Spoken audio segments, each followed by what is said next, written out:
Alors, j'appelle Enrico Letta. Ah, il est là, voilà. Bon. Mesdames et messieurs, je suis très heureux de vous accueillir pour cette première table ronde de notre week-end Place de la démocratie. Je m'appelle Marc-Olivier Padis, je suis directeur des études de Terra Nova et j'aurai le plaisir d'animer cette première discussion avec nos invités.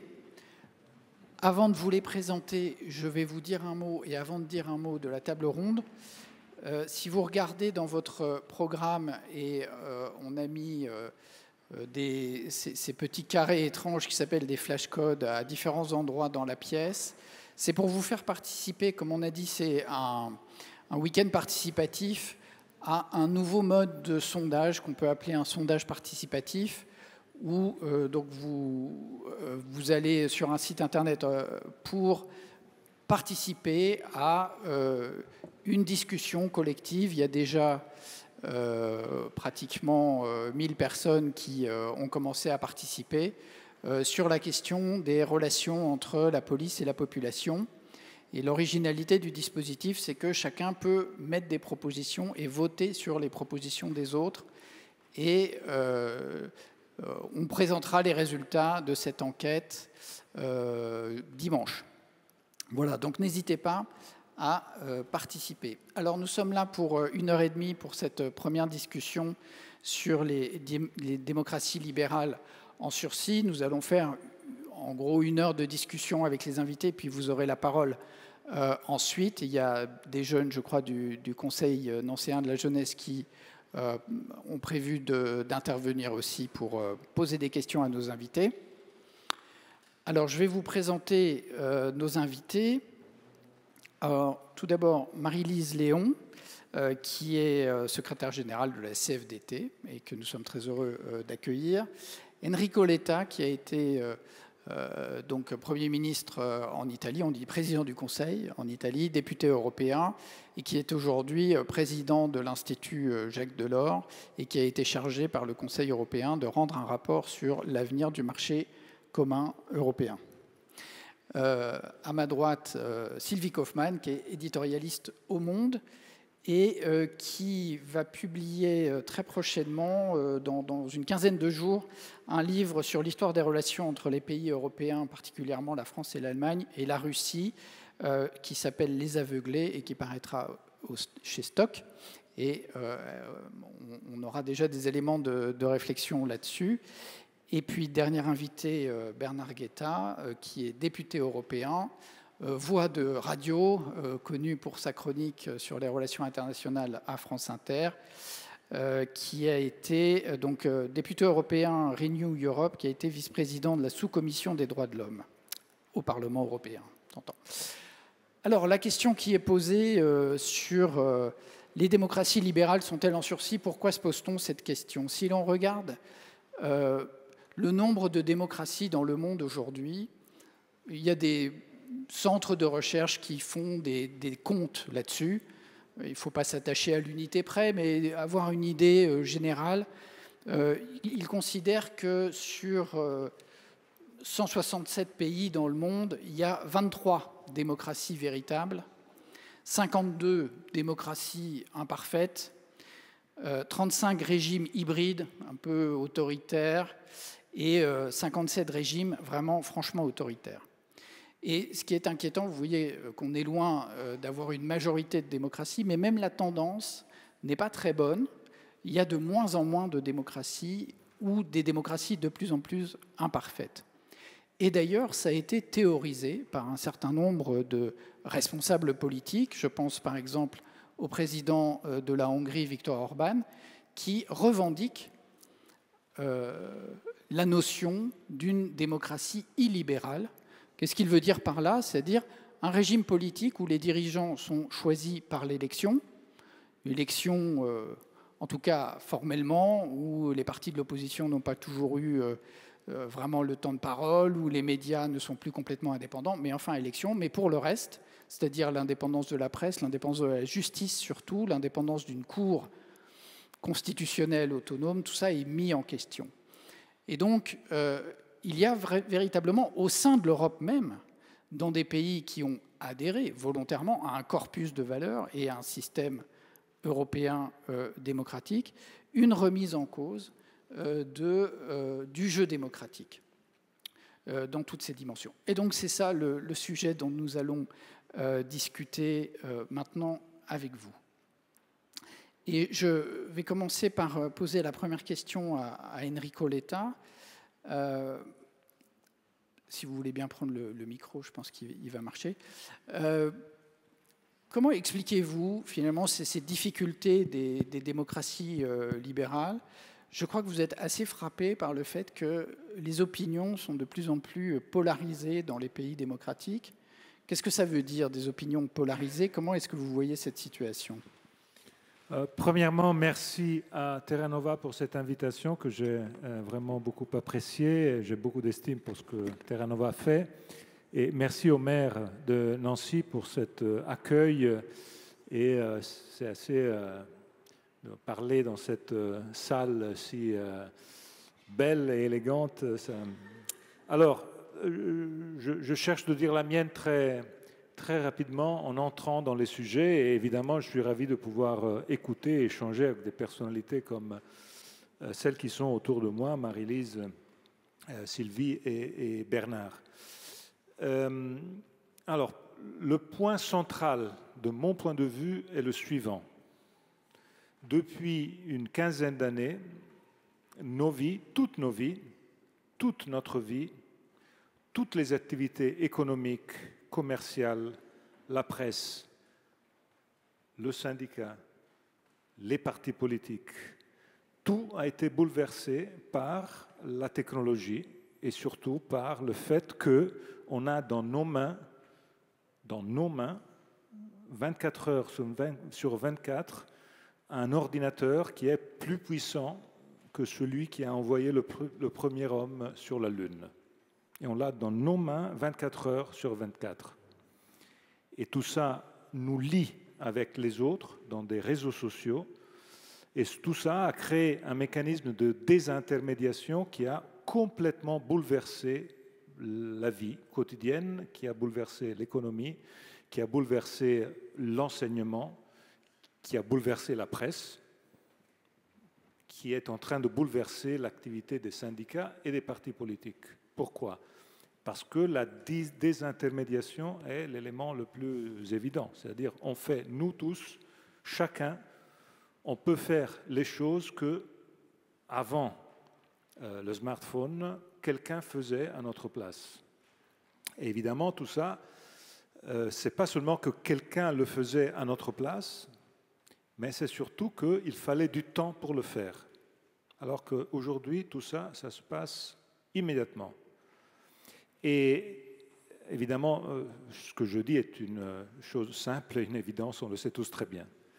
Mais tout ça a un impact sur toute la vie, sur la vie économique. Il faut simplement penser à ce que ça a donné en termes de changement d'instruments, de brand, de métiers. Les plus grandes boîtes qui aujourd'hui sont dans la richesse en termes de puissance n'existaient pas il y a 30 ans ou 40 ans. Donc tout ça pour dire que dans la politique, le changement est le changement lié à l'immédiateté. Je suis habitué à faire, à travers mon smartphone, à prendre des décisions, des positions, et je fais ça tout de suite. Alors que la démocratie représentative, par définition, c'est une délégation à quelqu'un d'autre. Une délégation au maire de Nancy, une délégation au conseil municipal de Nancy, une délégation aux parlementaires qui représentent ce territoire à l'Assemblée nationale. Évidemment, cette délégation et ce genre de délégation aujourd'hui est quelque chose qui est mis en tension à travers l'immédiateté des réseaux sociaux. Je vous fais un exemple d'un épisode que j'ai vécu et qui m'a beaucoup frappé pour vous dire qu'est-ce que je veux chercher de dire avec ce raisonnement. J'ai passé une partie de ma vie récente à Sciences Po, Paris. C'est pour ça que je salue aussi tous les étudiants de Sciences Po qui sont présent ici, particulièrement avec grande sympathie. Et j'étais là quand il y a eu le Brexit, puisque le maire a cité le Brexit, Royaume-Uni. Et je me rappelle ce qui s'était passé le jour après, puisqu'on avait des étudiants britanniques chez nous, on avait beaucoup d'étudiants britanniques chez nous. Et évidemment, les étudiants britanniques qui étudient à Paris, vous pouvez vous imaginer qu'ils ne sont pas vraiment en faveur du Brexit, c'était des étudiants contre le Brexit. Et le jour après, on a commencé une séance vraiment de soutien psychologique pour eux. Et en parlant, en discutant, à la fin, j'en ai vu quelques-uns presque pleurer, soit pour le résultat, soit pour une autre considération. C'est-à-dire, ils m'ont avoué qu'ils n'étaient pas allés voter. Parce que, à la fin, ils n'avaient pas considéré que ce moment de vote aurait eu l'importance décisive pour leur futur. Un d'entre eux m'a dit une chose qui m'a beaucoup frappé. Il m'a dit, mais en fait, moi j'ai fait beaucoup plus dans la campagne à travers les réseaux sociaux de ce que ça aurait été un vote. Un vote ne changeait rien. Moi, ce que j'ai fait dans la campagne, j'ai fait des posts avec plein de likes, des milliers de likes, et ça m'a beaucoup frappé. Parce que, en fait, cette idée que, effectivement, mon vote, qu'est-ce que ça compte? Un vote, rien. Si je ne peux pas aller voter, je n'y vais pas, ça ne change rien. Alors que le pouvoir que j'ai avec le réseau social est énorme. Les likes, des milliers de likes, je sens compter quelque chose. Mais à la fin, dans la démocratie représentative, ce qui décide, c'est ce moment-là. La volonté qui se cristallise à ce moment-là. Et si tu ne veux pas voter, ce sont les autres qui décident. Alors, évidemment, tout ça pour dire que cet élément est le premier élément qui, de mon point de vue, pousse à une réflexion. C'est-à-dire, la démocratie représentative, comme on l'a connue aujourd'hui, est mise sous pression par le fait qu'on a d'autres instruments parallèles qui sont beaucoup plus forts et plus puissants pour relayer ce que je pense. Mais ce sont des instruments qui sont parallèles à tout ça et qui, à la fin, on doit chercher de comprendre comment les gérer et comment les mettre dans tout ça. Deuxième élément, la polarisation. La polarisation est aujourd'hui, de mon point de vue, le plus grand des désastres de notre vie commune. La force de la démocratie est exactement l'opposé de la polarisation. Je cherche à m'expliquer. La force de la démocratie est la reconnaissance réciproque que les partis se font entre eux. Une démocratie marche si tous existent.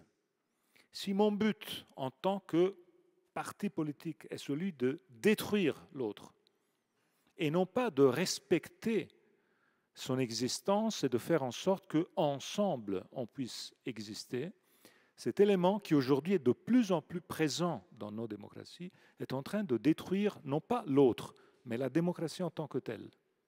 On est en train de détruire le bateau dans lequel nous sommes tous ensemble. Parce qu'en mettant en discussion sa légitimité à lui, et tout ça, ça se passe de plus en plus. On a cité les États-Unis, je pourrais citer mon pays, on peut citer la France, oui. On peut citer cette polarisation extrême qui est exactement le contraire de comment nos démocraties se sont construites, surtout après la Deuxième Guerre mondiale, quand il y avait la nécessité de cette reconnaissance réciproque. Ça, c'est donc le deuxième point. Et le troisième, et je termine là-dessus, j'ai reçu des chiffres intéressants sur combien de posts de Facebook ont été bannés par Facebook même dans les derniers temps, pays par pays. Ça m'a beaucoup frappé parce qu'un tiers du total en Europe vient de mon pays. Ce qui évidemment me frappe beaucoup. La France est dans une situation beaucoup meilleure de celle que j'imagine vous-même vous attendez. C'est-à-dire qu'il y a beaucoup moins de fake news disons, de la dimension du pays. Mais il est évident qu'une démocratie basée sur les fake news est une démocratie qui ne peut pas marcher. Et là, le sujet des fake news, et je m'arrête sur ce point que je mets sur la discussion, n'est pas seulement la fake news, c'est-à-dire le fait qui n'est pas vérifié. Mais il s'agit, de mon point de vue, du fait qu'on entre dans un monde dans lequel ce n'est plus la dialectique entre le vrai et le faux, mais c'est la vie du vraisemblable qui devient le cœur de tout, le vraisemblable. Parce que la plus grande partie des fake news, c'est des choses vraisemblables, qui ne sont pas vraies, mais qui vous font dire « mais oui, c'est vraisemblable ». Et évidemment, dans tout ça, on crée un espèce de mot qui ne fait pas avancer un débat qui soit un débat sérieux, de respect réciproque. Et évidemment, dans tout ça, il y a un sujet dont je suis sûr que Bernard va parler, c'est-à-dire la démocratie, les démocraties libérales qui sont à l'intérieur de l'Europe. Parce que nous, les Européens, on donne des gages aux autres, on donne des leçons aux autres, mais à l'intérieur de l'Europe, on est en train de faire grandir des démocraties illibérales qui sont en train de détruire quelques éléments de l'état de droit. Donc voilà, je m'arrête là, mais je pense que tout ce qu'on peut faire pour comprendre que le problème existe est énorme et que si on veut sauver la démocratie représentative, il faut la changer, il faut la moderniser, il faut la rendre plus intéressante. Autrement, on va avoir des alternatives et ces alternatives vont être, je pense, évidemment beaucoup pires. Merci bien. Justement, on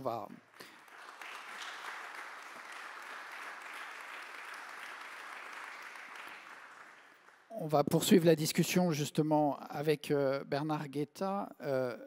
Ce que nous a décrit Enrico Letta, c'est des conditions fondamentales, notamment techniques, qui concernent tous les pays. Et pourtant, tous les pays ne réagissent pas de la même manière à ces données.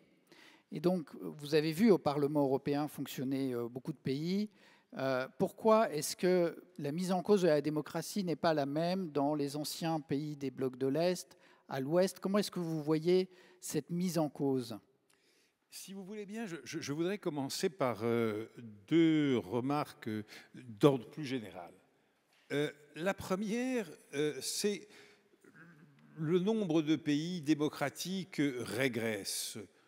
Oui, les chiffres sont là, ils font peur, ils sont inquiétants, mais régresse par rapport à quoi? Par rapport au temps de la guerre froide? Non, j'en suis pas absolument certain. Au temps de la guerre froide, l'Amérique latine était couverte de dictatures militaires absolument épouvantables. L'Europe du bloc soviétique, nous savons. L'Afrique, ça n'était pas brillant. La Chine, nous savons. Et l'Inde, la plus grande démocratie du monde, oui, la plus grande démocratie du monde, mais enfin, tout de même assez discutable. Alors, la nouveauté, c'est pas, à mes yeux, tellement l'évolution des chiffres. La nouveauté, c'est que des pays qui ne sont pas du tout des démocraties sont aujourd'hui extraordinairement puissants. La Chine, qui n'était pas une démocratie certainement pas dans les années 50, 60, 70, était faible économiquement, politiquement sur la scène internationale. Aujourd'hui, c'est la deuxième puissance économique du monde. On dit, j'en doute, mais enfin on le dit, qu'elle pourrait devenir la première puissance économique du monde. Et en tout état de cause, sur la scène internationale, elle compte et compte bien compter de plus en plus. Alors évidemment, ça change considérablement la donne, parce que tout simplement, le rapport de force entre démocratie et dictature a complètement évolué. Ce n'est pas le nombre, c'est le rapport de force. La deuxième chose, c'est que jusqu'à présent,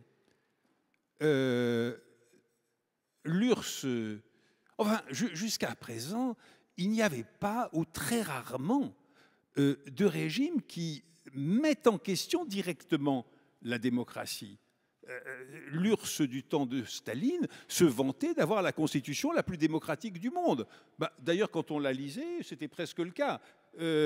Sauf que ce n'était que le papier. La réalité était tout à fait différente. Mais là, l'hypocrisie était un hommage que le vice rendait à la vertu, et soudain, il n'y a plus d'hypocrisie.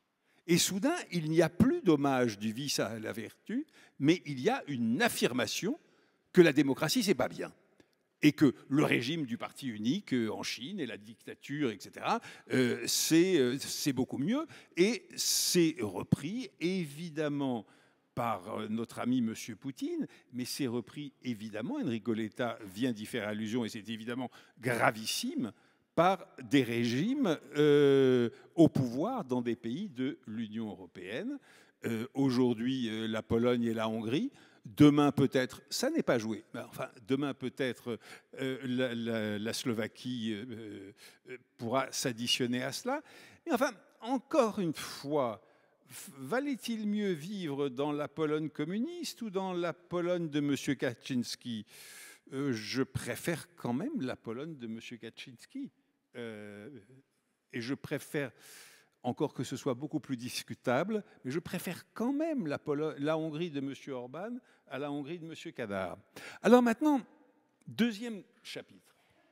Pourquoi est-ce qu'il y a aujourd'hui une telle progression, non seulement de la contestation de la démocratie, mais des forces, je ne dirais pas de l'extrême droite, mais de nouvelles extrêmes droites, parce qu'elles sont nouvelles à bien des égards. Je ne vais pas rentrer là-dedans. Moi, je vois trois raisons. La première, c'est que, contrairement à ce qu'avait écrit un célèbre universitaire américain, la fin de la guerre froide n'a pas été la fin de l'histoire, mais le réveil de l'histoire. Durant la guerre froide, un nombre considérable de revendications nationales, de conflits entre des pays, de conflits historiques, était gelé par le grand conflit, le seul, le vrai, le conflit Est-Ouest, le conflit monde libre, bloc soviétique. On peut donner un exemple très, très, très frappant. M. Kadar, en Hongrie, ne protestait pas contre le sort fait à la Hongrie à la fin de la Première Guerre mondiale. Aujourd'hui, M. Orban ne fait que cela. Les dictateurs militaires de la Turquie des années 50, 60 et 70 ne rêvaient pas, en tout cas pas ouvertement, de rebâtir l'Empire ottoman. M. Erdogan ne rêve que de ça et le dit. M. Poutine rêve de rebâtir.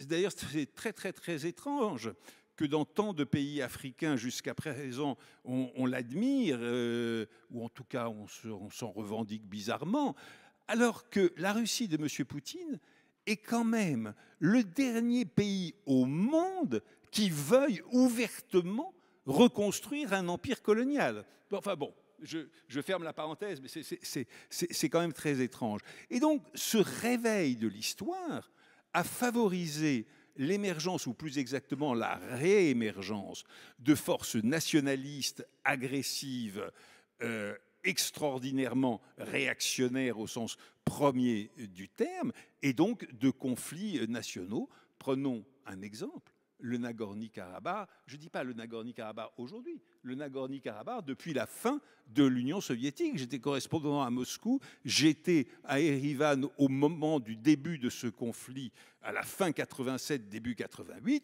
c'était spectaculaire. C'était le réveil de ces conflits nationaux. Maintenant, une deuxième raison, elle est plus difficile à aborder parce que ça ne vient pas à l'esprit immédiatement. Mais les pays qui triomphent au moment de la fin de la guerre froide, oui, ce sont les démocraties occidentales. Dans les démocraties occidentales, il s'est produit depuis les années 60 une chose fondamentale qui a été l'écroulement massif, spectaculaire, de la morale traditionnelle et de la religion. De la morale traditionnelle et de la religion. Et ces pays n'offrent pas au moment de leur triomphe mondial, n'offrent pas un modèle d'autorité et de morale. Non, pas du tout. Au contraire, il y a un vide, une grande interrogation. Il n'y a pas de morale de la liberté. D'ailleurs, il n'y en a toujours pas. Mais ça va poser un problème d'autant plus spectaculaire que pour beaucoup de pays, l'évolution des mœurs dans les démocraties occidentales, tout simplement, dépasse l'entendement. On ne peut pas comprendre, on n'entend pas, ça ne passe pas, et c'est absolument considéré comme fou, diabolique ou les deux. Et puis, regardez à cet égard l'insistance d'un Orban, mais surtout d'un Poutine sur l'homosexualité. Ces deux hommes dénoncent les démocraties occidentales comme Sodome et Gomorrhe, quoi. C'est simple, c'est Sodome et Gomorrhe et il faut les détruire. Il faut détruire Sodome, il faut détruire Gomorrhe. Et puis, dernier point, qui à mes yeux est le plus fondamental. Les pays d'Europe sortent du communisme, ils ne sont pas les seuls d'ailleurs, mais enfin bon, les pays d'Europe sortent du communisme et il y a, malheureusement à mes yeux, je n'étais pas du tout partisan de cette évolution, des thérapies de choc en Pologne, mais aussi en Russie et dans pratiquement tous les pays qui sortent du communisme. Le passage à l'économie de marché a été socialement parlant d'une violence absolument inouïe, qui n'est pas encore racontée, on n'en a pas véritablement une perception. Mais par exemple, en Pologne, la violence sociale a été telle de la thérapie de choc, c'est les Polonais qui inventent la thérapie de choc d'ailleurs, qu'au début des années 90, les Polonais rappellent les communistes au pouvoir par un vote absolument démocratique. Si ça ne dit pas quelque chose, qu'est-ce que ça dit? Monsieur Orban, aujourd'hui, évidemment, dénonce la thérapie de choc, dénonce en fait le capitalisme. Alors, en vérité, qu'est-ce qu'il fait? Il pratique la pire des formes de capitalisme, de la corruption, des prébendes, de la mafia, tout simplement, tout ce qu'on veut. Mais il dit qu'il est contre cela et il dénonce la brutalité sociale. Le PiS arrive au pouvoir en Pologne, qu'est-ce qu'ils font?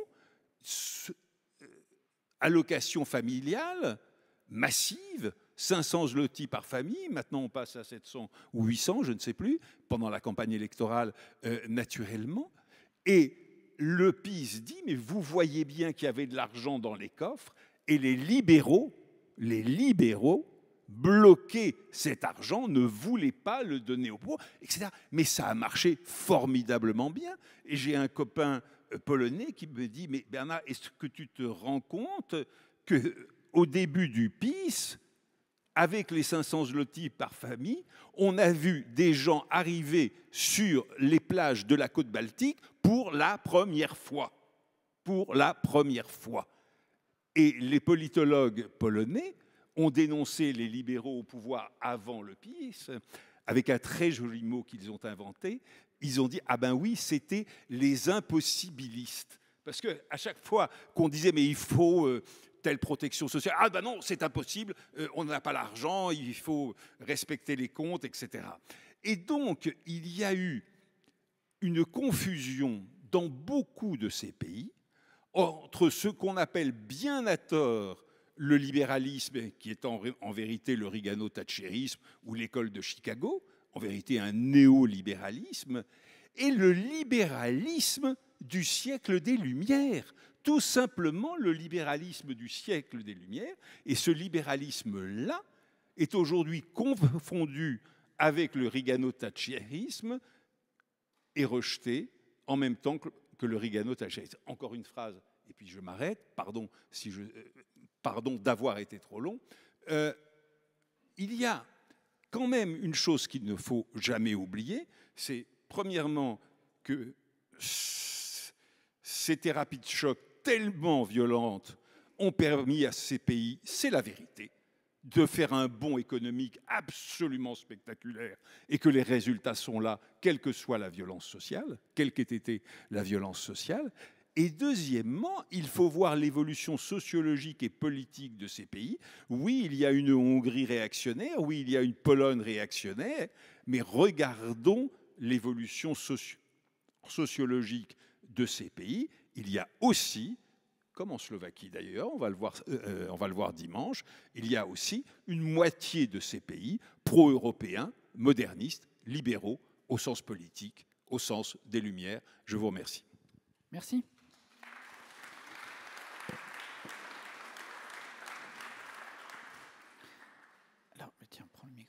Alors, Sylvie Kaufmann, Bernard Guetta nous a dit, en fait, ce qui a changé, c'est le rapport de force. Maintenant, il y a des pouvoirs autoritaires qui défient ouvertement les démocraties en disant vous êtes des décadents, vous n'êtes pas capables, vous êtes lâches, vous n'avez pas de valeur. Et donc, c'est un peu ce qui s'est passé avec la Russie, notamment, un discours très offensif, idéologique, anti-occidental, la décadence, l'athéisme. Comment on réagit, nos pays, par rapport à ce défi illibéral posé par ce type de régime? Alors, Bernard a très bien décrit le choc de la thérapie de choc dans ces transitions vers l'économie de marché, qui a été effectivement très rapide. Moi, je dirais à la décharge de ces politiques, c'est que on n'avait pas de modèle, on n'avait pas de précédent, on ne savait pas comment sortir d'économies planifiées, centralisées, communistes depuis 40-50 ans, qui étaient des économies complètement exsangues, hein, qui ne marchaient pas, il faut se rappeler qu'il n'y avait rien à manger. Bon.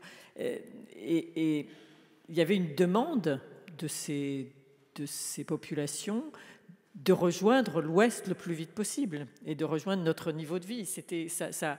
Il y avait vraiment, et les Polonais ont adhéré. Bon, ils ne savaient pas comment ça allait se passer, mais la population a adhéré politiquement à ces programmes au début. La Russie, c'est encore autre chose, parce que là, je pense que les gens n'ont pas vraiment donné leur avis, et ça s'est fait d'une manière extrêmement désorganisée. Par exemple, le processus des privatisations a été relativement bien mené en Pologne, et ça n'a pas donné lieu à une naissance à une classe d'oligarques, alors qu'en Russie, c'était vraiment un énorme problème, et dans d'autres économies socialistes aussi.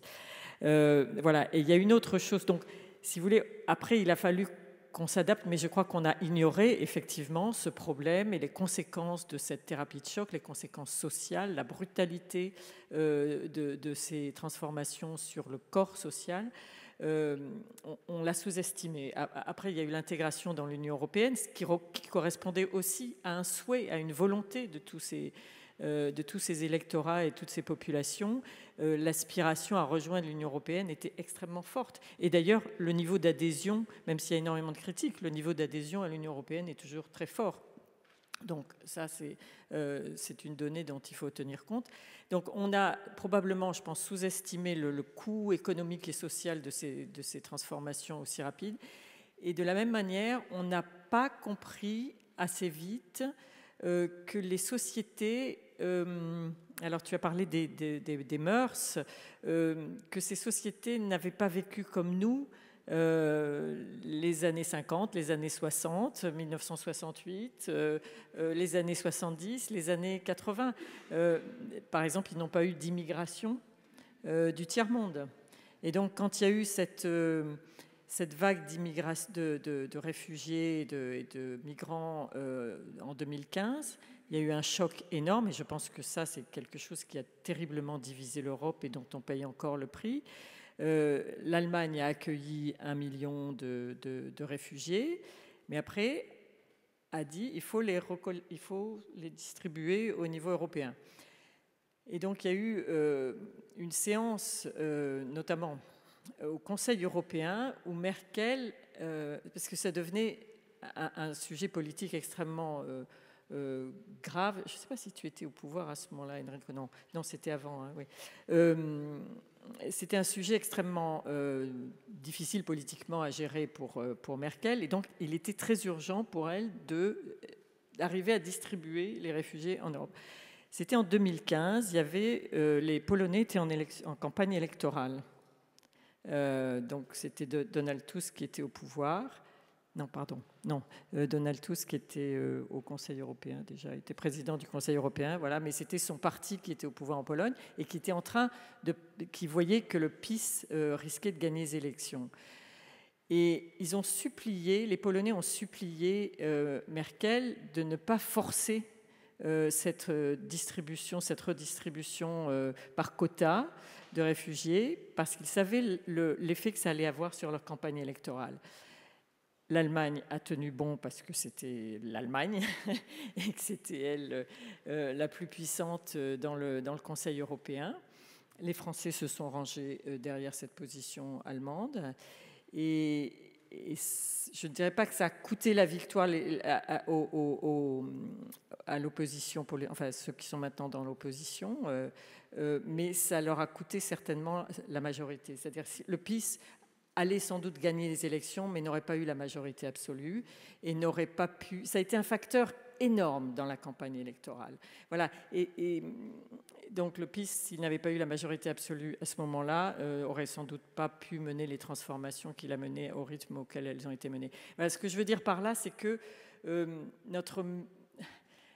notre méconnaissance et notre sous-estimation des effets de toutes ces transformations sur ces nouvelles démocraties, sur ces pays qui nous ont rejoints dans l'Union européenne, finalement nous a coûté cher à eux bien sûr, mais nous a coûté cher aussi à nous, Européens. Merci. On va revenir sur ces sujets dans la discussion, mais je voudrais donner la parole à Marie-Lise Léon. On va parler un peu plus de la France avec Marie-Lise. On a parlé dans la situation française aussi de déni de démocratie à propos, par exemple, de la réforme des retraites. Vous avez été aux premières loges de cette histoire puisque vous étiez à la coordination de l'intersyndicale à ce moment-là. Est-ce que vous pouvez revenir sur cet épisode pour nous dire un peu comment vous voyez les choses à ce sujet ? Avec plaisir. Bonjour à toutes et tous. Je me positionne, je remercie Mathieu Klein d'ailleurs de faire cette place à la démocratie sociale, qui est une démocratie à part entière, qui trouve plus ou moins sa place en bonne articulation avec la démocratie politique. Et je trouve que c'est aussi intéressant d'avoir cet éclairage. Et moi, je vais me positionner comme actrice de la démocratie en tant que responsable syndicale. Et je pense que échanger ensemble à cet épisode retraite ou séquence, comme vous voulez, je pense que la réforme des retraites dit des choses de notre démocratie française. Je vais pas rentrer dans tous les détails de l'histoire de cette réforme, mais reprendre peut-être le récit de ce que l'on pourrait appeler itinéraire d'une réforme des retraites tristement révélatrice de nos faiblesses démocratiques, parce que je pense qu'on a eu un exemple de difficulté, de responsabilité partagée. Et puis je pourrais, après avoir repris ces éléments, vous dire en quoi les corps intermédiaires doivent aussi assumer leurs faiblesses et en ce qui concerne le syndicalisme, sur quelle piste nous on travaille, puisqu'on n'est pas juste à essayer on n'est pas juste là pour se désespérer collectivement. Alors, le terrain sur lequel le contexte de cette réforme des retraites est déjà un peu particulier, puisqu'on est 2022 après une élection présidentielle dont la campagne est quand même assez étrange, avec le climat bien entendu pesant de la guerre en Ukraine, d'une succession d'élections en France où il y a eu quand même une baisse de la participation. Donc je pense que ce sont des éléments importants à avoir en tête. Et notamment lorsque je pense que l'un des premiers arguments, un des premiers éléments d'alerte qu'on a pu avoir lorsqu'on a eu l'annonce de cette réforme qui avait pour objet central le recul de l'âge légal de 62 à 64, je pense qu'on a abordé cette réforme sous un angle d'abord qui a souffert de la faiblesse des arguments politiques, voire de la dissimulation d'un certain nombre d'objectifs cachés. Et donc je pense qu'il y a un rapport aux citoyens qui s'est instauré sur de mauvaises bases, Le premier argument, ça a été de nous dire c'était dans mon programme.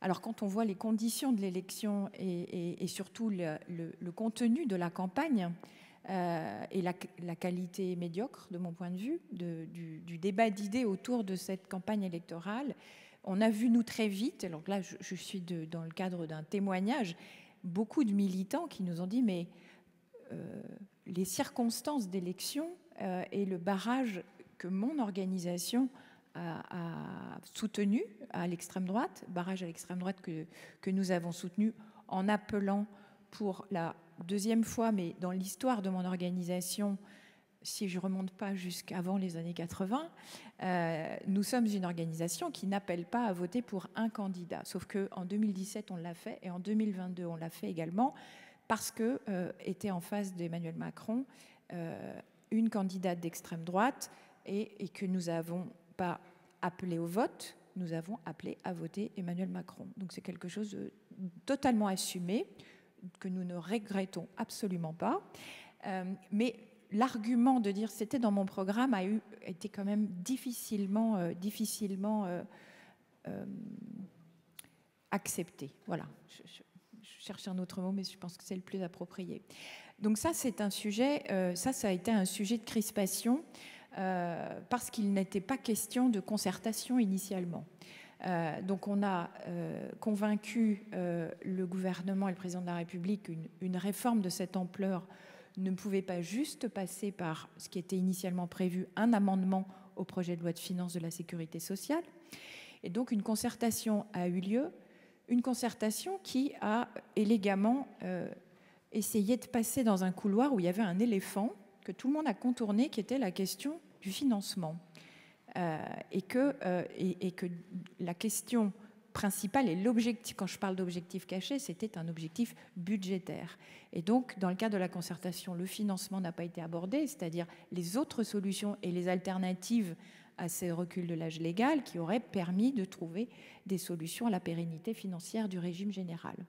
Donc, c'est, je pense, une deuxième difficulté, outre l'argument du premier de dire c'était dans la campagne. Ensuite, on parle de tout sauf du sujet qui fâche, qui est en fait l'objet même de cette réforme.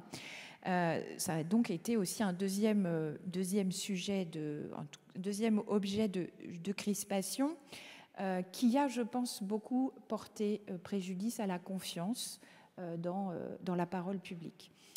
Et puis, donc ça c'était le 10 janvier, on est donc au démarrage d'un mouvement social historique. Je ne sais pas si on a encore suffisamment de recul pour se rendre compte de ce qu'ont été ces mobilisations par alors leur nombre en termes de 14 mobilisations.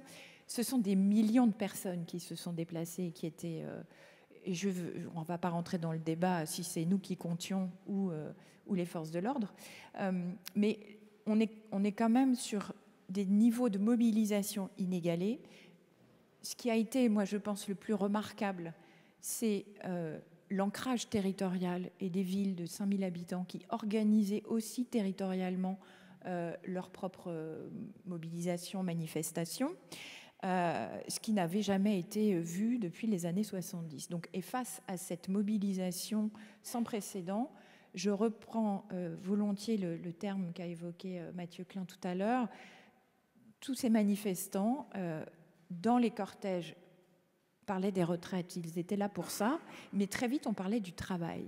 Et la question de la reconnaissance de son travail, la reconnaissance de ses difficultés, de son envie de bien faire son travail et de l'incapacité, en fait, à continuer de travailler jusqu'à 64 ans.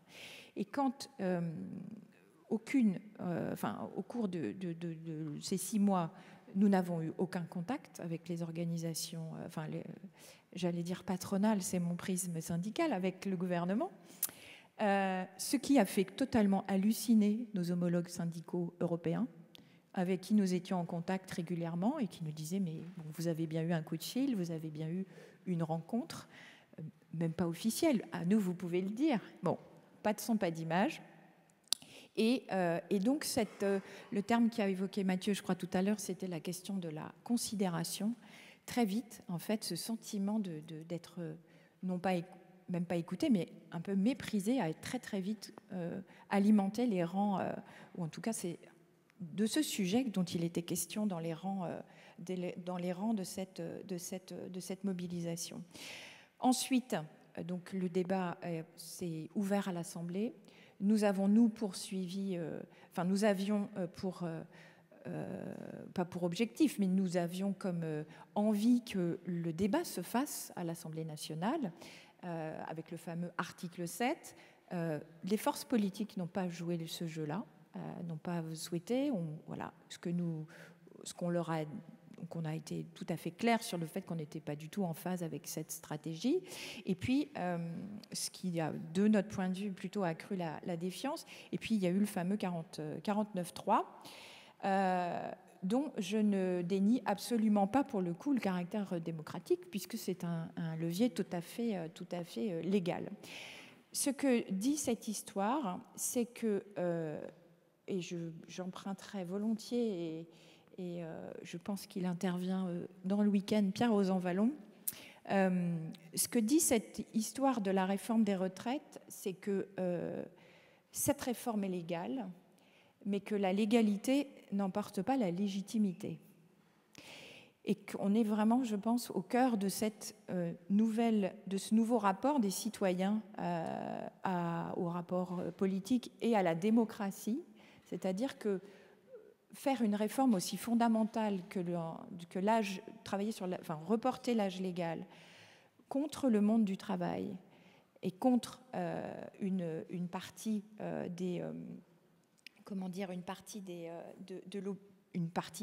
une bonne partie de l'opinion publique, ça c'est quelque chose qui, je pense, laissera des traces. Alors pour mon organisation, contrairement à ce qui a pu être dit, nous ne sommes pas dans la revanche, parce que voilà, la question est qu'on tire les fils de cette question des retraites en nous axant sur le travail. Ça fait partie de notre boulot de syndicaliste. Ça nous laisse néanmoins extrêmement inquiets sur l'état de notre démocratie et du coup de ce rapport à la démocratie et à l'exercice de la responsabilité dans une démocratie qui, je pense, ne peut pas se limiter à l'élection et qui a au cours d'un mandat des allers-retours, un besoin de sentir, d'avoir des capteurs et de voir comment notre démocratie fonctionne entre ces 5 ans, selon la durée du mandat. Je pense que c'est extrêmement important.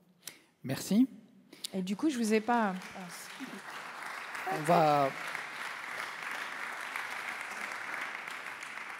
Je vais maintenant poser des questions à chacun d'entre vous. Très brièvement, on va revenir là-dessus. Mais Enrico Letta, je voulais vous poser une question.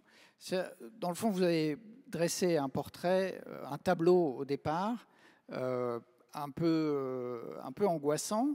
Et la question que j'ai envie de vous poser, c'est comment est-ce qu'on en sort ? Quel type de réponse on peut apporter aux difficultés que vous avez présentées, qui sont sérieuses et qu'on observe effectivement tous les jours. Mais quelles sont nos chances, sur quoi est-ce qu'on peut agir ? Premièrement, tout ce que fait Terra Nova dans ce domaine et tout ce que dans la possibilité de rendre la démocratie participative quelque chose de sérieux, d'important et de mon point de vue très très important, fondamental. Au niveau européen, ça est en train de prendre pied. Il y a eu la conférence sur l'avenir de l'Europe qui a été un élément très important avec une participation des citoyens. Mais je me concentrerai là sur un point qui est proche et qui est le point des élections européennes. Parce que moi, je vois là un grand risque dans tout ça. Et le grand risque que je vois est un des éléments essentiels pour donner de la force à la démocratie est le fait qu'on appelle les gens à voter et que le vote soit considéré comme quelque chose d'important. Alors le risque des élections européennes, c'est un risque depuis toujours, est que on vote, mais en fait, le vote n'a pas vraiment d'influence sur ce qui se passe en Europe. Et là, je pense que c'est un point clé de mon point de vue. Quelle est la question clé du vote? Moi, je vote dans ma ville de Pise. J'aime mon maire, je vote pour lui. Je ne suis pas content de comment les choses marchent, je vote pour quelqu'un d'autre. Dans ma région, la même chose. Au niveau national, c'est la même chose. Mon vote a une conséquence. Le vote aux élections européennes risque de ne pas avoir ce lien avec quelque chose qui se passe, d'un côté ou d'un autre. On risque d'avoir un vote sur lequel, à la fin, la chose qui compte est de voir le soir du vote si on a eu une majorité de gens qui ont participé au vote ou pas. Alors que le sujet soit la participation au vote, c'est bien, mais ça ne peut pas être le seul sujet. Donc, mon point à moi est que pour la vie européenne, avec l'importance que l'Europe a aujourd'hui, il est fondamental qu'on entre dans un système dans lequel le vote au Parlement européen soit un vote qui a une conséquence sur le choix des dirigeants européens. On ne peut pas avoir, de mon point de vue, comme on l'a eu pendant trop de temps, un choix de président de la Commission européenne, par exemple, qui est un choix qui n'est pas lié à mon vote comme citoyen. Moi, je vote et je veux savoir si mon vote va dans une direction d'une Europe d'un type ou d'une Europe d'un autre type. Si ce n'est pas le cas, le grand risque qu'on a, c'est qu'à la fin, on puisse dire l'Europe, c'est un lieu où on ne sait pas vraiment qui décide, comment et pourquoi. Donc moi, je pense que là, il y a un fondamental lien à faire. Je sais que c'est un sujet sensible et je sais qu'en France en particulier, il y a un débat sur ça très fort et très important. Mais moi, je pense que c'est fondamental que le vote aux élections européennes soit un vote qui a une conséquence sur une Europe d'un type ou d'un autre. Parce que la légitimité des décisions européennes est quelque chose qui ne peut pas être lié seulement, je le dis avec force, aux décisions du Conseil européen, c'est-à-dire de l'ensemble des gouvernements européens. Les gouvernements ont une importance, mais le choix direct des électeurs au moment des élections européennes a une importance, de mon point de vue, même majeure. Et on ne peut pas laisser le choix des dirigeants européens seulement au débat entre les chefs de gouvernement ou les présidents de la République. Je pèse mes mots, mais je dis que ce point est essentiel. Je ne suis pas en train de dire, je spécifie, que le choix du Conseil européen n'est pas légal. Il est évidemment légal, il est légitime et tout. Je suis en train de dire autre chose, c'est-à-dire que l'Europe est devenue tellement importante dans nos vies, dans les vies d'une communauté locale, dans la vie d'une usine, d'une activité économique, le lien avec les choix européens est tellement important que la légitimité des dirigeants européens ne peut pas être une légitimité de troisième ou de deuxième ou troisième niveau parce qu'ils ont été choisis par les chefs de gouvernement. Non, ce n'est pas suffisant. Il faut que le citoyen participe à ce choix. Il faut qu'il y ait une façon pour faire en sorte que le citoyen participe. Mais je le dis pour une chose très simple, et je termine là-dessus. Ça, c'est la clé de la démocratie. Si dans ma ville, je ne suis pas content de comment vont les choses, moi, j'ai voté dans ma ville. Il faut que je reconnaisse que si je n'ai pas voté pour le maire qui a gagné, il faut que je dise, bon, la majorité des gens ont choisi le maire et maintenant c'est à eux de défendre ce qu'il a fait. Moi, je n'ai pas voté contre lui, mais j'étais minorité. Et en même temps, si je n'aime pas ce qu'il passe dans ma ville et j'ai voté pour le maire, moi, il faut que je dise, bon, je me suis trompé, je veux changer, mais j'assume la responsabilité que je me suis trompé dans mon vote. Et donc, à la fin, ce que je suis en train de dire est que s'il n'y a pas de ça au niveau européen, c'est-à-dire on ne sait pas très bien qui choisit qui, je fais un petit exemple là-dessus, hein. Je ne suis pas en train de parler de choses abstraites. Cette Commission européenne est une Commission européenne qui est menée par une personnalité qui est en train de faire très bien, Madame von der Leyen, mais qui n'avait pas fait de campagne électorale.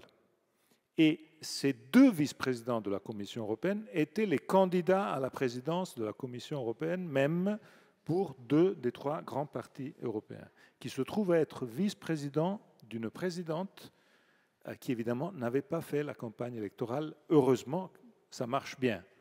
Mais le sujet, dans cette dimension de lien avec les citoyens, la légitimité, est un sujet, de mon point de vue, central. Donc, j'ai voulu toucher un des potentiels sujets. J'aurais pu parler de la question des fake news, de la question de comment il faut absolument travailler sur cette partie du sujet, sur la polarisation. Mais je me suis concentré sur un sujet qui touche ce qui se passe l'année prochaine. Et on a tous compris que l'Europe est décisive, cruciale dans nos vies. On a passé 3 ans, 4 ans, dans lesquels les dirigeants européens ont pris des décisions essentielles dans les vies de chacun d'entre nous, que le Covid, l'après-corona, la question de la guerre. On ne peut pas, disons, être aveugle sur le fait que la question d'une forte responsabilité et légitimité de ce que les dirigeants européens vont faire est liée à la façon dans laquelle on va les élire. Et ça va se passer l'année prochaine, et on ne peut pas, là-dessus, ne pas avoir une idée forte et aussi une idée d'évolution positive. Merci. On va demander aux députés européens peut-être de réagir par rapport à cette proposition d'Enrico Letta. Me voilà bien ennuyé. Me voilà bien ennuyé pour une raison simple. C'est qu'il y a 4 ans, avant de devenir député européen, j'aurais dit exactement, avec moins de talent, la même chose que ce que Enrico Letta vient de dire aujourd'hui. À l'époque, je l'écrivais, je le disais une fois tous les 15 jours dans le micro d'Inter, avec force, passion, conviction. Aujourd'hui, je ne suis pas sûr de penser cela. Je dis bien je ne suis pas sûr, parce que c'est un vrai débat. Pourquoi est-ce que je ne suis pas sûr? D'abord parce que pourquoi donner au président ou à la présidente de la Commission le pouvoir découlant d'une élection au suffrage universel? Parce que la Commission n'est pas la direction politique de l'Union européenne. La Commission est là pour veiller à l'application des traités. La Commission est là pour faire des propositions qui sont suivies ou non par le Conseil et par le Parlement. Dans les institutions européennes, la Commission n'est pas la direction politique de l'Union européenne. Doit-elle le devenir? Ça, je ne le pense pas. Je ne le pense pas du tout, pour une raison très simple. C'est que si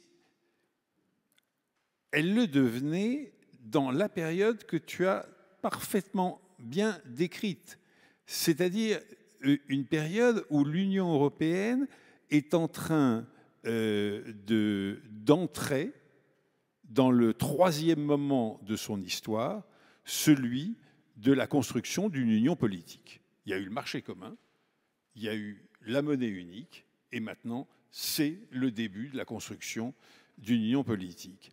Eh bien, dans ce moment-là, où des décisions de plus en plus fondamentales, et qui vont être toujours plus fondamentales, vont se prendre au niveau européen. Si nous disons aujourd'hui que c'est un organe dont la fonction institutionnelle dans la démocratie européenne n'est pas si évidente que cela, qui est investi du suffrage universel, on rabaisse ou relativise considérablement le rôle des États. Je ne crois pas qu'il faille le faire aujourd'hui. Je ne crois pas qu'il faille le faire aujourd'hui parce qu'on peut le déplorer, je le déplore. Mais aujourd'hui encore, la légitimité démocratique aux yeux de nos 450 millions de concitoyens européens, eh bien, elle est incarnée par les États et certainement pas par la Commission. Et donc je crois qu'il faut continuer à faire évoluer l'Union européenne, à en faire de plus en plus une union politique, et qu'un jour, ce sera l'aboutissement de cette évolution.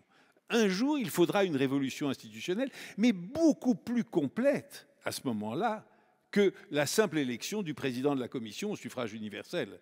Beaucoup plus importante. À ce moment-là, oui, un jour, c'est mon espoir, nous en arriverons aux États-Unis d'Europe. Mais ce jour est lointain. Ce jour est lointain. Et si on précipite les choses par ce qui m'apparaît de plus en plus, et encore une fois, j'ai défendu cette idée, oh là là, bon, mais ce qui m'apparaît de plus en plus comme un contournement de la vérité, comme une fausse accélération des choses, j'ai peur d'un backlash. Merci. Pardon d'être en désaccord. Non, bon, au contraire, on va poursuivre ce débat. Je voudrais que Sylvie Kaufmann, à moins que vous vouliez poursuivre sur la question institutionnelle, la question que je voulais vous poser, c'est est-ce que vous pensez que le déclenchement de la guerre russe contre l'Ukraine a changé quelque chose dans la perception des pays européens de leur situation géopolitique et de ce défi illibéral qui leur est posé? Oui, je crois que ça, en fait, ça continue ce débat d'une autre manière. C'est qu'on a une épreuve à affronter absolument énorme dans les années qui viennent, c'est l'élargissement. Et donc la question de la structure démocratique de l'Union européenne va se poser de manière extrêmement compliquée. Déjà, on est en train d'en débattre et on voit bien que c'est très très difficile. Et donc ça, c'est pour l'angle institutionnel un peu. Mais Marie-Lise Léon parlait tout à l'heure de reconnaissance et le maire de Nancy de considération. Et je crois que ces deux concepts s'appliquent aussi au rapport entre États membres de l'Union européenne.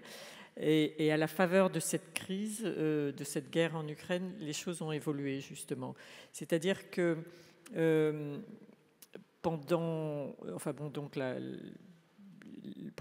première vague d'élargissement aux pays d'Europe centrale, c'était 2004. Et nous, les anciens États membres, on a manqué de considération pour ces nouveaux pays membres.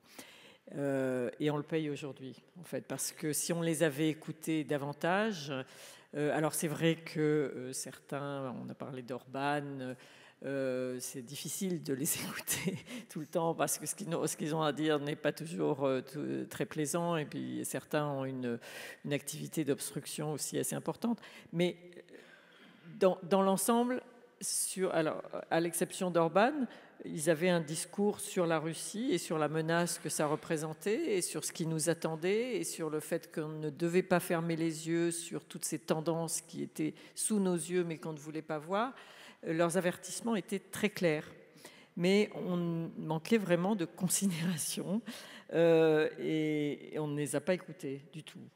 Voilà, et il s'est avéré que finalement, avec cette invasion de l'Ukraine, on s'est aperçu que c'était quand même eux qui avaient raison de nous avertir. Donc je crois que là, on est... Alors moi, j'achète pas vraiment cette théorie du basculement du centre de gravité vers l'Est. Je pense que le pouvoir au sein de l'Union européenne reste quand même appartient toujours beaucoup à ceux qui ont les cordons de la bourse quand même. Donc il y a des puissances, l'Allemagne, la France, l'Italie les Pays-Bas restent quand même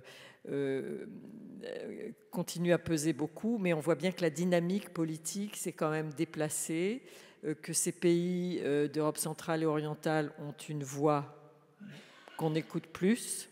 Leurs dirigeants politiques, notamment ceux des pays baltes, sont beaucoup plus actifs, beaucoup plus offensifs même.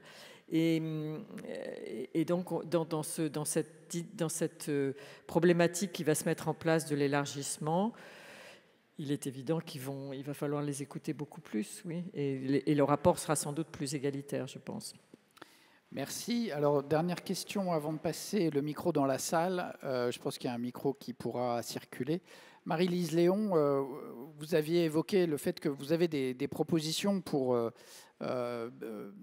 revigorer ce sentiment démocratique. Notamment, Enrico Letta parlait de désintermédiation. Vous êtes un corps intermédiaire, les syndicats. Donc, comment est-ce qu'on fait pour renforcer les intermédiaires? C'est ce que dit Enrico Letta. C'est de ça dont on a besoin.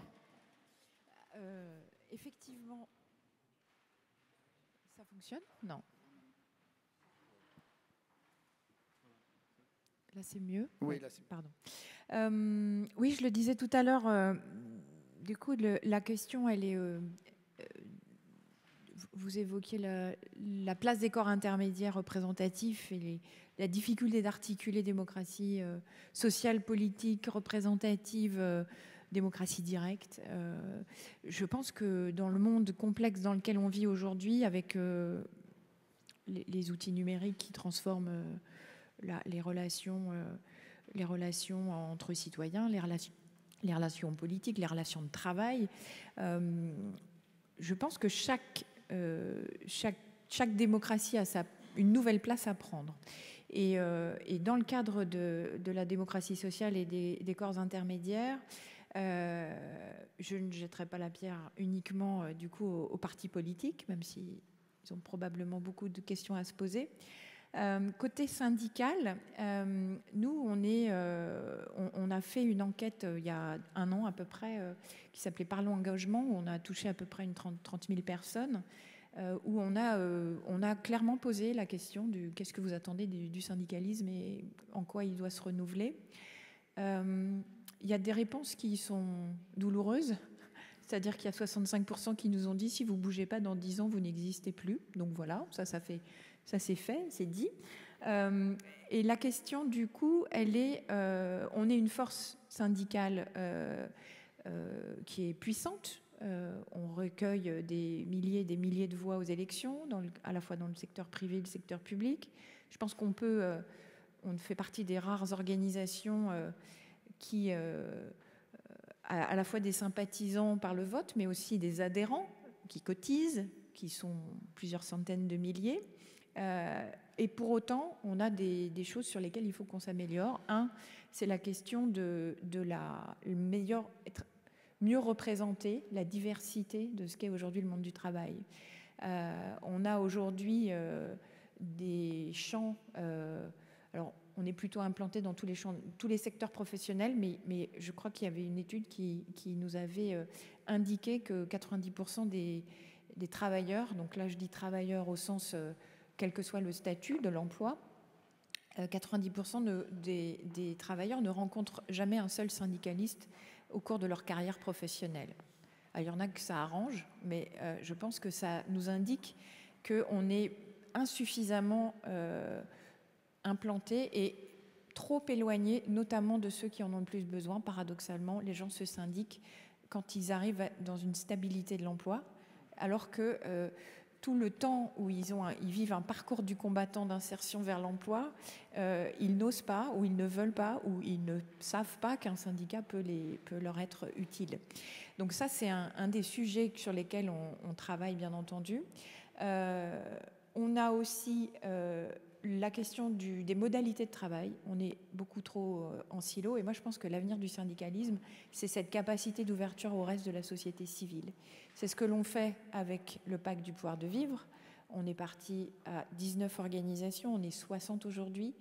On a essayé de se compter, mais et ce qui est intéressant dans ce pacte, donc qui fait des propositions concrètes sur les enjeux de transition écologique, des enjeux démocratiques, de justice sociale et de services publics.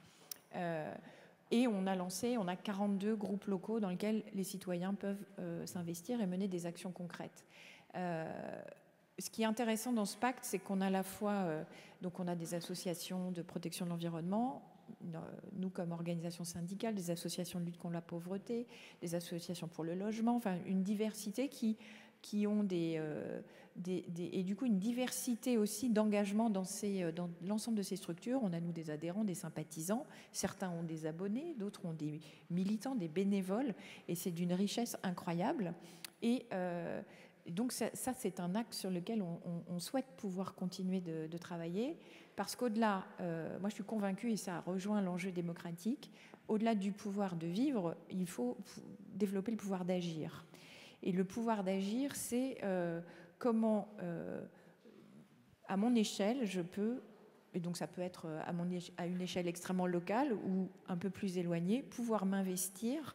Parce que moi, je lis beaucoup les enjeux démocratiques avec les enjeux d'émancipation. Et en quoi l'engagement permet de transformer la vie, d'obtenir des résultats concrets, mais aussi de se transformer soi-même. Et l'un des enseignements de par l'engagement, c'est qu'on entend beaucoup les syndicalistes dire que c'est difficile, et ça l'est, mais c'est quand même sacrément une belle expérience. Donc renforcer ce pouvoir d'agir, c'est un des axes prioritaires pour mon organisation, de pouvoir continuer de travailler sur.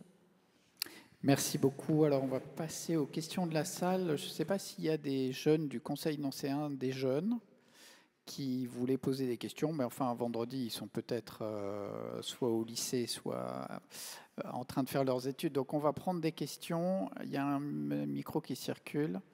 Vous pouvez lever la main, monsieur, voilà, pour qu'on vous fasse passer le micro. Allez-y, on va prendre peut-être même plusieurs questions, donc n'hésitez pas à vous manifester. Merci beaucoup, Claude Odez. Je voudrais revenir sur la petite controverse entre M. Letta et M. Guetta. Et mon impression est que le drame de l'Europe, c'est qu'ils ont tous les deux raison. C'est-à-dire que les futures élections européennes manquent en fait d'une forme d'incarnation. C'est-à-dire qu'on va élire des gens, comme le dit M. Letta, dont on ne sait pas très bien exactement qui ils sont, ce qu'ils vont faire, etc. Pourquoi ne pourrait-on pas imaginer l'élection d'une sorte de président de l'Europe, un président de l'Europe qui n'aurait peut-être pas tous les pouvoirs exécutifs, bien entendu, mais qui aurait une forme de légitimité institutionnelle, peut-être pas comme les présidents de la République, de la 4e République qui inauguraient les chrysanthèmes, mais comme par exemple le président de la République italienne, qui, s'il n'a pas de pouvoir exécutif, a un pouvoir assez important sur le plan des institutions. Et voilà, je ne sais pas ce que vous en pensez, moi. Merci beaucoup pour cette question très, très pertinente au regard du débat. Peut-être on va demander à nos deux invités de réagir tout de suite. Enrico Letta. Ou alors, oui, on peut prendre d'autres questions. Ça vous laissera le temps de réfléchir. Alors, au fond. Oui. Et puis, madame sur la gauche, là. Il y a quelqu'un qui a déjà un micro. Oui, excusez-moi, jeune homme. Allez-y. Je ne vous ai pas vu, pardon. Bonjour, merci. Cette question s'adresse surtout à Enrico Letta.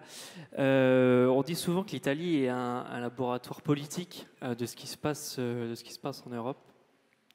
Aux dernières élections législatives, la coalition de Giorgia Meloni, qu'elle a nommée Centrodestra, centre-droite, avec la Lega de Matteo Salvini et Forza Italia, qui ne sont pas des partis vraiment de centre-droit, hein. Je pense qu'on peut le dire, a été élu largement face au parti démocratique, qui a changé sa direction. Voilà, j'ai eu la chance de rencontrer Elly Schlein à Mantova cet été, et je voulais vous poser la question, est-ce que le Parti démocratique quelle leçon a-t-il tiré en fait de cette défaite et surtout du repli et la disparition de la gauche en Italie? Merci. Merci. Alors, il y a quelqu'un au fond. Oui, allez-y. Bonjour. Moi, ma question portait plutôt sur le terme de démocratie libérale. Vous avez surtout parlé de la Pologne, la Hongrie, mais qu'en est-il des vieilles démocraties, des vieilles démocraties libérales, notamment la France, qui est quand même une démocratie libérale depuis un certain temps, qui a connu des crises, et aujourd'hui on assiste à une nouvelle forme de crise démocratique, différente. Quel serait le débouché, ou quel débouché proposer à cette crise démocratique? par exemple un changement de constitution ou d'autres façons de faire la politique. Voilà, je vous remercie. Merci. Je crois que Madame avait demandé la parole ici sur le côté. On va continuer à prendre. On va continuer à vous donner la parole. Oui, monsieur, après. Allez-y. Oui, bonjour. Vous avez en fait expliqué la montée de la démocratie libérale par des chocs un peu du passé, peut-être aussi plus contemporains, par les chocs technologiques, mais surtout historiques, politiques, économiques, sociaux. Qu'est-ce que vous pensez aussi de l'annonce des chocs, enfin même qu'on commence à vivre du choc climatique? Je sais que ça va être l'objet de la table ronde qui va suivre, mais est-ce qu'elle ne crée pas une situation nouvelle, qui est celle de la gouvernance ou de la démocratie qui nous amenait à gouverner ensemble, ou ce qu'on allait devenir ensemble, et maintenant qui rajoute, je dirais, une variable supplémentaire qui est de nous gouverner ensemble sur une planète qui va mal ou qui annonce qui était... Voilà. Donc, qu'est-ce que ça a comme impact sur justement cette montée du libéralisme? Merci. Est-ce que vous pouvez passer le micro devant vous, là, monsieur qui demande la parole? Allez-y, monsieur. Merci.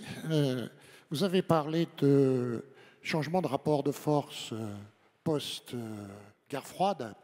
Ma question porte sur les peuples du tiers-monde. J'emploie volontiers ce terme archaïque parce qu'il n'est très peu connoté économiquement. Donc, est-ce que pour les peuples du tiers-monde, à votre avis, notre modèle de démocratie représentative est-il encore désirable? Merci de cette question. Alors, est-ce que vous pouvez passer devant vous? Il y a un jeune homme là qui demande la parole. Et puis, je donnerai la parole à Lionel Zinzou pour répondre là-dessus. Et puis, alors, les deux, mais on va... Si, allez-y. Merci. Alors ma question, elle s'adresse un petit peu à tous, mais c'est la question du comment, on va dire. C'est comment est-ce qu'on peut faire société efficacement alors que les fake news ont une diffusion largement plus rapide que ce qu'on appelle le débunkage et les informations finalement vérifiées qui sont parfois moins séduisantes que les informations vraisemblables. Comment est-ce qu'on peut consolider, on va dire, les institutions européennes, les faire tendre vers plus de solidarité quand les peuples européens sont traversés par des courants, on va dire, complètement antagoniques par rapport à cette tendance? Comment est-ce qu'on peut faire société quand une partie des peuples, et même des fois au sein de nos propres nations, considèrent le projet de société d'un autre peuple comme, comme le mot a été dit effectivement par monsieur Guetta, qui est diabolique au plan des mœurs.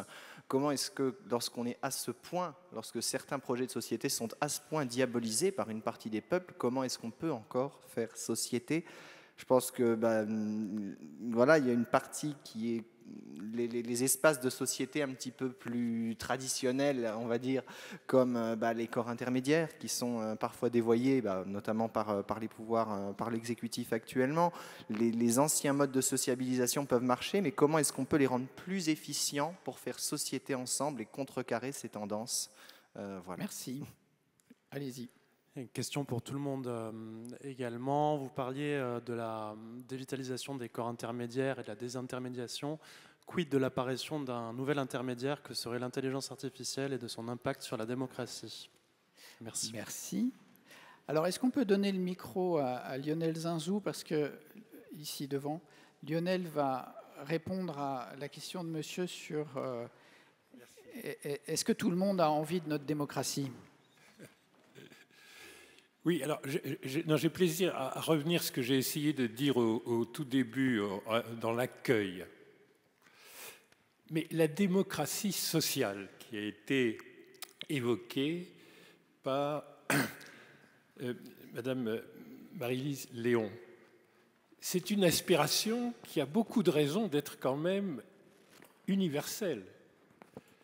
Défendre son pouvoir d'achat, au-delà de cela, défendre son pouvoir de vivre, défendre des valeurs d'égalité. Plus on est dans un pays pauvre, plus on est dans un pays où l'inflation alimentaire d'aujourd'hui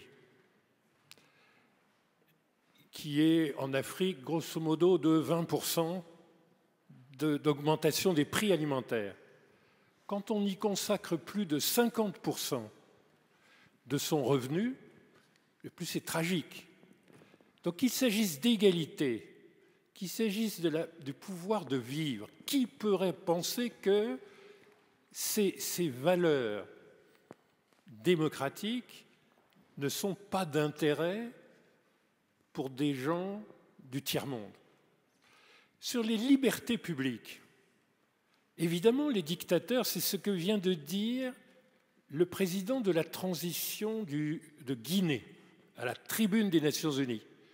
On a importé quelque chose d'artificiel qui s'appelle la démocratie. Ça ne marche pas, donc nous avons pris le pouvoir, nous avons pris nos responsabilités. Nous avons pris le pouvoir, la démocratie, ça ne marche pas. Est-ce qu'on peut penser sérieusement que c'est tellement exotique de vouloir défendre les libertés publiques? Est-ce qu'on pense vraiment que dans l'Afrique précoloniale, il n'y avait pas déjà des formes de recherche de la liberté d'être souverain, de la liberté de lutter contre la colonisation, de la liberté d'avoir une justice équitable? Est-ce que vraiment on peut même se poser la question? Moi, je peux témoigner empiriquement pour avoir fait dans un pays d'Afrique de l'Ouest une campagne présidentielle. Il est évident que c'est une aspiration à la démocratie sociale, au mieux vivre et aux libertés publiques. On avait des systèmes de juges de paix, de chefs traditionnels, de conciliation sous l'arbre à palabres. Mais ça peut s'appeler cela la séparation des pouvoirs, la volonté de vivre ensemble et de trouver des compromis. Est-ce qu'on peut même se poser la question que les dictateurs, que des putschistes qui remplacent des démocraties imparfaites, déviantes, par quelque chose de pire? Remarquez que tous les syndicats, qui par exemple sont très importants au Sahel, il y a une grande tradition au Burkina, au Mali, au Niger, du syndicalisme, sont tous à l'arrêt.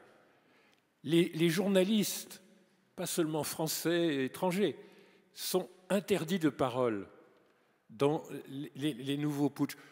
Vous remaniez la dictature et vous croyez que ça se fait et que tout le monde trouve ça normal parce que dans le tiers-monde, après tout, on n'a pas besoin de la démocratie.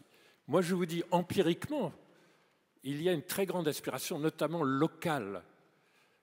Comme c'est beaucoup plus difficile de truquer des élections municipales que des élections présidentielles, en fait, vous voyez bien sur le terrain, sur la participation des gens, quand on est sûr du résultat, parce qu'on est sûr qu'il va être trafiqué, il y a 15% de participation. Dans mon pays, où il y a eu des alternances normales, il y a 75% de participation. C'est peut-être une mesure arithmétique, si vous voulez. Donc faisons très attention de ne pas épouser le discours opportuniste. Les libertés, c'est occidental.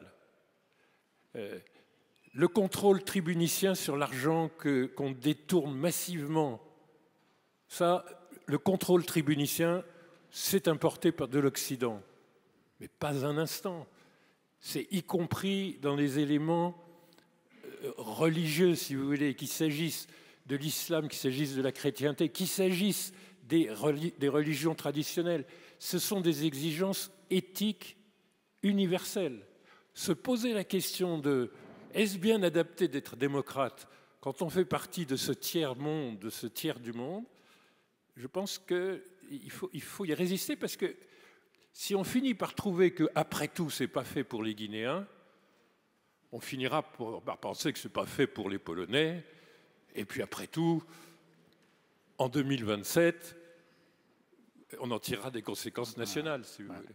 Merci Lionel. On va prolonger 5 minutes pour prendre la chance quand même de répondre aux questions, mais on ne pourra pas répondre à tout. Donc je vais redonner la parole à chacun d'entre vous et vous répondrez à la question de votre choix, si je puis dire. Est-ce qu'on peut commencer par Sylvie, peut-être Sachant qu'on n'a que 5 minutes. Oui. peut-être dans la continuation de ce que vient de dire Lionel, la crise démocratique, c'est pas seulement les démocraties libérales, c'est aussi dans les vieilles démocraties, évidemment.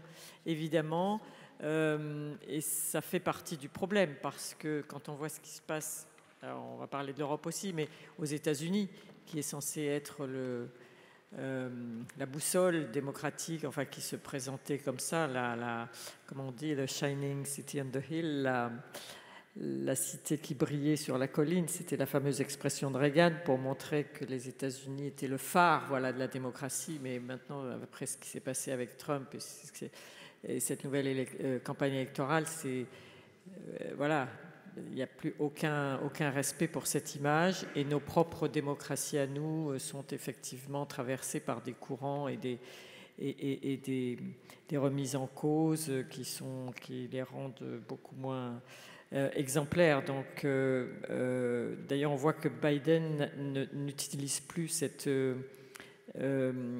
dichotomie démocratie, régime autoritaire. Je crois qu'il a un peu abandonné ça, en tout cas pour l'instant, parce que ça repose... c'est de plus en plus difficile à expliquer, à justifier.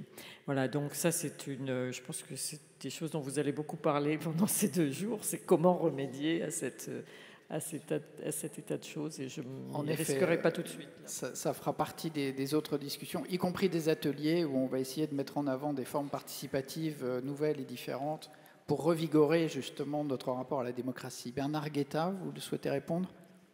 Écoutez, répondre, il y a eu des questions toutes très importantes, mais très très diverses. Je vais essayer de donner un élément de réponse à toutes ces questions, enfin un élément de réponse qui me semble la moins important dans ma subjectivité. Je crois que beaucoup plus qu'une crise de nos démocraties, nous avons aujourd'hui une crise de nos échiquiers politiques et de nos forces politiques.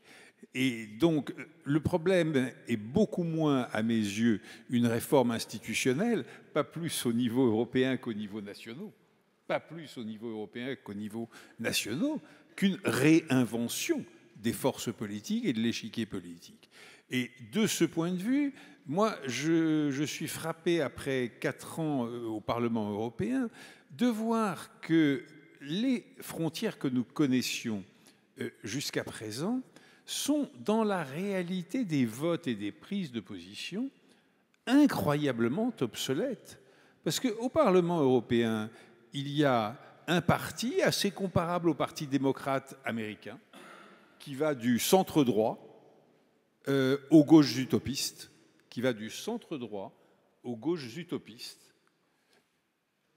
dans lequel on retrouve naturellement les centristes, les écolos et les sociodémocrates. Et d'autre part, des droites dures qui ne rêvent que d'une seule chose, de s'allier aux nouvelles extrêmes droites pour former un bloc. Et c'est là qu'est la frontière. Et moi, je vois très très bien dans les prises de position, les discussions de couloir, mais aussi tout simplement les élans de sympathie, la possibilité de se parler ou de ne pas se parler. La frontière, ce n'est pas le PPE et le groupe social-démocrate. Ce n'est pas Renew ou les écolos. C'est une partie du PPE, j'ajouterais une partie de Renew, qui est tout aussi divisée que le PPE en vérité, une partie des sociodémocrates, une toute petite partie de ce qu'on appelle au Parlement européen de left, la gauche, mais il y a quelques personnes, oui, bien sûr, contre une partie du PPE, une partie de Renew, parfois une partie des sociodémocrates, et évidemment les 2 formations de l'extrême droite au Parlement européen. Et donc, cette véritable coupure d'aujourd'hui, moi je souhaite qu'on en prenne conscience aussi au niveau national, et qu'un jour au Parlement européen, puis, et donc au niveau européen, puis sur les échiquiers nationaux, on arrive à cette vérité de la politique au XXIe siècle. Et véritablement, si on veut mettre un nom, il y a un parti trumpiste mondial Parce que qu'est-ce que c'est qu'Orban si ce n'est un Trump? Qu'est-ce que c'est que M. Robert, excuse-moi, le Slovaque, Fico, en Slovaquie, si ce n'est un Trump local? Qu'est-ce que c'est que M. Morawiecki en Pologne, etc., etc. Oui, tous ces gens-là sont des Trump, modèles, idéologie, etc. Et puis, de l'autre côté, eh bien, il y a ce qu'il faut bien appeler les libéraux, non pas du tout au sens Reagano-Thatcherien, mais au sens XVIIIe siècle, la matrice de la liberté, les Lumières. Merci. Enrico Letta, je vous laisse réagir aussi aux questions de la salle. Très rapidement, pour dire que j'aime beaucoup votre point. Je pense que c'est un point intéressant, important à creuser. De mon point de vue, on n'échappe pas à la question de la légitimité de comment là où les personnalités plus importantes aux manettes en Europe doivent être dans une relation de choix des citoyens. On n'échappe pas à ça, je le dis en disant que je comprends tous les éléments de complexité, mais les choix de l'Europe désormais sont tellement importants qu'à côté de la légitimité des 27, il faut une légitimité des dirigeants européens qui soit plus forte de celle qu'on a aujourd'hui. Sur l'Italie, un seul mot, on n'a pas le temps parce qu'on a déjà dépassé notre temps, mais simplement pour dire que dans ce cas, moi je ne pense pas que ce soit un laboratoire, pour une raison très simple, que l'Italie en vérité n'a pas dérapé vers la droite. Si on regarde les sondages, l'Italie reste un pays avec les mêmes, disons, équilibres politiques de hier.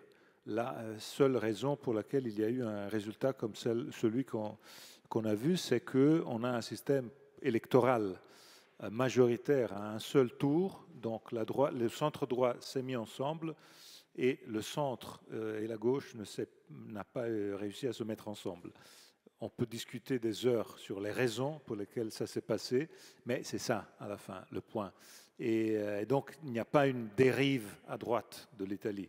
C'est qu'une partie a fait un choix, l'autre partie n'a pas réussi à faire le choix. Et donc, avec cette loi électorale, c'est la droite, le centre-droite qui a gagné. Mais le point sur la transition écologique est très important. Très important, mais vous allez en parler dans d'autres tables rondes. Mais je vais terminer sur un petit épisode personnel pour vous dire ce que je pense de l'importance de la politique des partis politiques. Et je pense ça m'a fait écho à ce que Marie-Lise a dit de l'importance du syndicalisme, du monde associatif, de faire les choses ensemble. Dans le monde d'aujourd'hui, l'individualité est devenue de plus en plus titillée par la force des réseaux sociaux, la visibilité, tout ce qui est dans la désintermédiation. Moi, je pense que la politique a vraiment besoin d'une sélection qui soit la sélection aussi de la vie politique, de la vie des partis politiques, de la vie.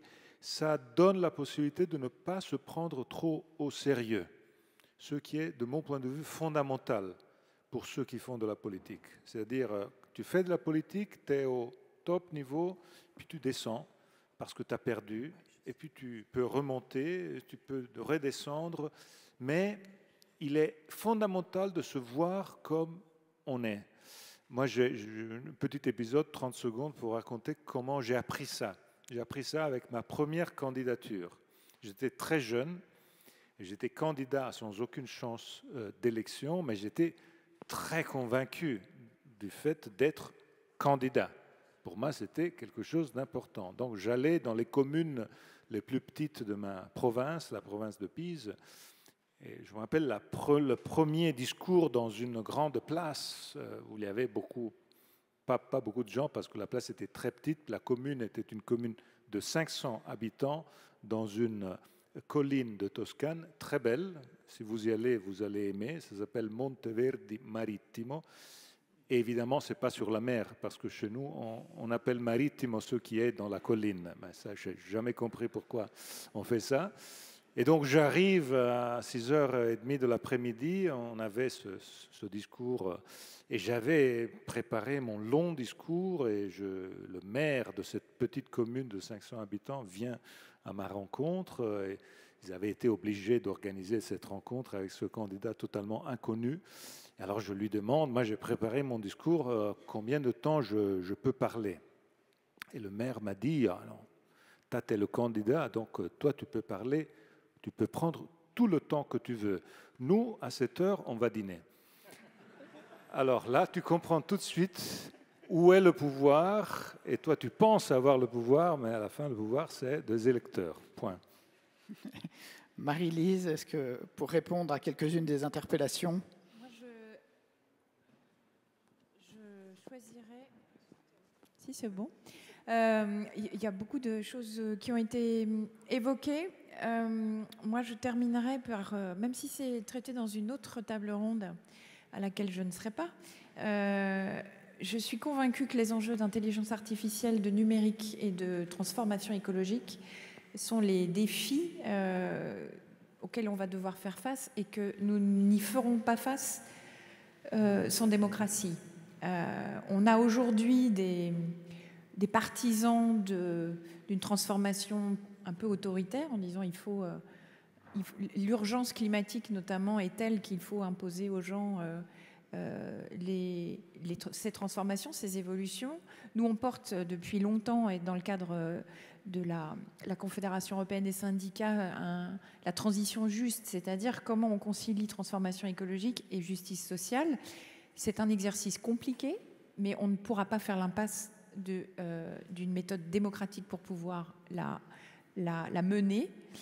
Et ça fait partie des sujets sur lesquels nous, on est extrêmement impliqués. Ça commence dans les entreprises et les administrations en disant mais la question sociale ne peut pas être juste une variable d'ajustement lorsqu'il y aura des transformations. Donc ça veut dire qu'il faut anticiper. Et je crois qu'il n'y a rien de pire que de dire à un salarié ou à un fonctionnaire qui va voir son métier se transformer, se dire rien ne va changer pour toi. Parce qu'en fait, c'est un peu le discours qui est aujourd'hui tenu. Et j'alerte, alors je ne veux pas finir sur une note pessimiste, mais moi j'entends depuis quelques semaines des partis d'extrême droite qui vont à l'inverse de ces enjeux sociétaux et qui justement surfent sur ces inquiétudes légitimes sociales que la transformation écologique, elle ne se fera forcément qu'avec une caste sociale dont ils se présentent comme étant les uniques défenseurs. J'allume les warnings là-dessus parce que là, pour le coup, la démocratie sociale a un rôle extrêmement important. Et aujourd'hui, je le dis de façon générale, le monde économique, je pense, ne mesure pas l'importance de cet enjeu démocratique de pouvoir embarquer tout le monde dans ces transformations. Voilà. Merci.